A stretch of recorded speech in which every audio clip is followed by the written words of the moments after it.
On this day in 1980, George McCluskey caused a riot at Hampden Park.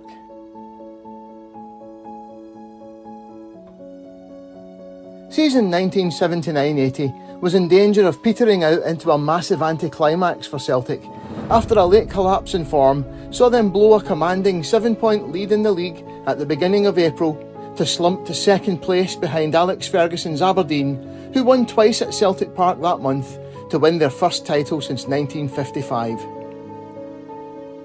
The Scottish Cup final of the 10th of May 1980 was their last chance to salvage something from a season that had promised so much, but in the week leading up to the match, a defensive injury crisis threatened to cost them even the consolation of the Cup.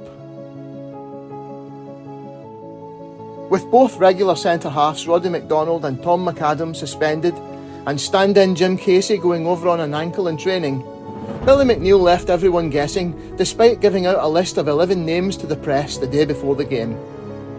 Jim Reynolds wrote in the Glasgow Herald of the 10th of May, "Who joins Aitken in the middle of the defence?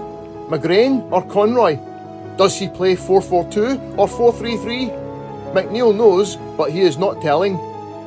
For this one, Celtic obviously need a calming, experienced influence in the middle of the defence, and it may be that Captain Danny McGrain will slot in beside Roy Aitken, with young Mike Conroy in midfield, but we will not know before the kick-off. There was a real wariness in the Celtic camp, with the knowledge that whoever played beside Aitken, there would be a lack of height in central defence against an expected aerial bombardment, with Derek Johnston the focal point of the Rangers' attack. Despite their defensive uncertainties, Celtic were slight favourites against a Rangers side that needed to win to qualify for Europe after finishing in 5th place in the league. Reynolds concluded his preview, "The first goal will be important, but not necessarily decisive, and I feel that Celtic have the front men to upset their rivals. If Davy Provan, Johnny Doyle and Frank McGarvey can find their form early on, then I feel that the Parkhead men will not end the season empty-handed." On an afternoon of blazing sunshine, Celtic lined up Latchford, Snedden, McGrain, Aitken, Conroy, McLeod, Provan, Doyle, McCluskey, Burns, McGarvey, subs, Davidson, Lennox. The match would be remembered as a classic if it had not been completely overshadowed by its aftermath. Hugh Taylor wrote in the Evening Times of the 12th of May 1980, "The tragedy of the Battle of Hampden was that the disgraceful scenes masked the fact that the 1979-80 Scottish Cup final was one of the best for years. It was fierce, of course. What old firm clash isn't fierce? But it was fought by true warriors, and, even if a few names were taken, it was a manly and not unsporting affair. And for excitement, for goal-mouth flurries, for near things and missed chances, it hasn't been equalled for a long time. Great saves were made by the superb Peter McCloy and the equally magnificent Peter Latchford. There were fine flashes of spectacular football, and referee George Smith of Edinburgh had an outstanding game."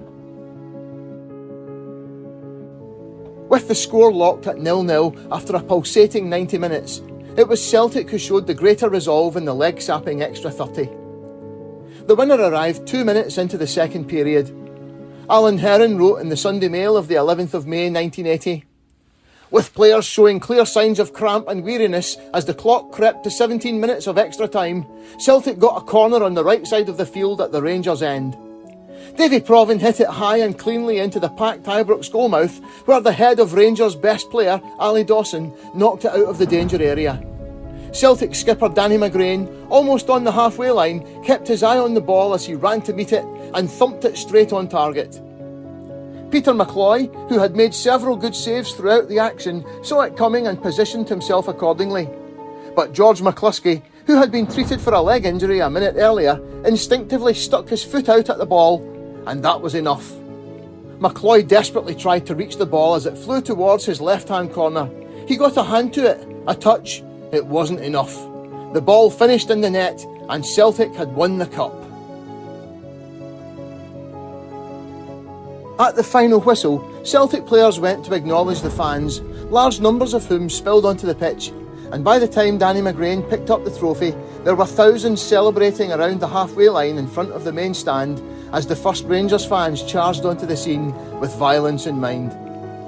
Bottles and cans flew while the Celtic players went straight to the dressing room as Derek Johnston led his players to collect their runners-up medals, and charge was followed by counter-charge while the handful of police still inside the stadium struggled in vain to keep the rival fans apart. Most of the police present had been stationed outside the ground before the final whistle, anticipating trouble as fans left the ground rather than on the pitch. Now mounted police were brought in to repeatedly sweep the arena, eventually forcing both sets of combatants back onto the terracing. Injured fans were tended by ambulance men in the goal at the Rangers' end, and over 160 arrests were made in the ground. A war of words was to break out over the following days and weeks as the SFA and Rangers blamed Celtic players for the riot, while everyone criticised the police, and there were even calls to ban the fixture altogether in future. It resulted in the implementation of the Criminal Justice Scotland Bill and the total ban on alcohol in football grounds that completely transformed the time-honoured matchday tradition of bringing a kerry out to the game, and flying bottles became a rarity.